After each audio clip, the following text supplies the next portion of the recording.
विदर्भासह वर्धा जिल्ह्यातील मागील 3 दिवसापासून मोठ्या प्रमाणात उष्णतेची लाट आलेली आहे।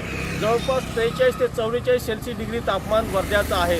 आज तर 44.5 सेल्सिअस डिग्री तापमान असल्यामुळे वर्धा जिल्ह्यातील शासकीय शाळा तसेच अंगणवाडी यांना जिल्हा प्रशासनाने सुट्टी जाहीर केलेली आहे। या तापमानामुळे मोठ्या प्रमाणात आरोग्यावर सुद्धा परिणाम होत चाललेला आहे। एकंदरीत आरोग्यासह वाहतूक सुद्धा विस्कळीत झालेली आहे। तापमानाचा वाढता पारा बघता जनजीवन विस्कळीत झालं। यासोबतच आरोग्य प्रशासनाने नागरिकांना सूचना केल्या की 12 ते 4च्या या वेळेमध्ये घराच्या बाहेर पडू नये। आपले जे काही कामं असेल ते 10च्या आत किंवा सायंकाळी 5च्या नंतर आपले कामं आटपून घ्या, अशा सूचना केल्या आहेत। एवढंच नाही तर येणाऱ्या 18 तारखेला वर्धा जिल्हा हा तापमानात उच्चांक गाठणार आहे, त्यामुळे येलो अलर्ट केलेला आहे।